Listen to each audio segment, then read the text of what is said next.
خزاں کے آخری دن تھے، خزاں کے آخری دن تھے، بہار آئی نہ تھی لیکن ہوا کے لمس میں ایک بے صدا سی نغمگی محسوس ہوتی تھی۔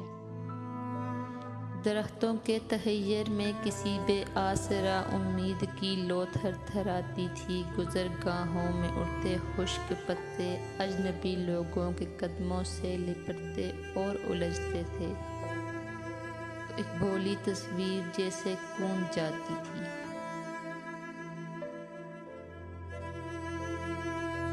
ہر ایک منظر کے چہرے پر لرزتی بے کلی کے ریشمی چلمن کشیدہ تھی، نظر رستہ نہ پاتی تھی۔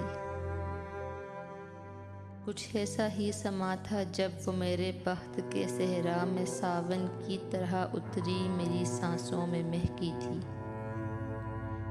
نگاہوں کے ستارے آرزو کے استعارے تھے، تمناؤں کے سیل شوق میں بہنے لگی تھی وہ، میرے سینے پہ سر رکھ کر اچانک مسکرائی اور کچھ کہنے لگی تھی وہ۔ نہ جانے کیا تھا وہ جملہ، وہ اس کا ادکہا جملہ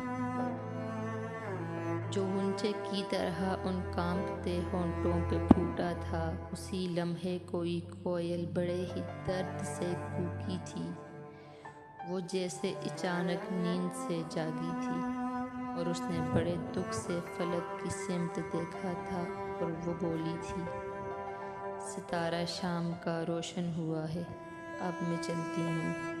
خزاں کے آخری دن ہیں، ہوا کے لمس میں ایک بے صدا سی نغمگی محسوس ہوتی ہے، کوئی مانوس سی خوشبو میرے کانوں میں کہتی ہے، پھر اس کے حسن کا محرم تیرا دل ہونے والا ہے، وہ اس کا ادکہا جملہ مکمل ہونے والا ہے۔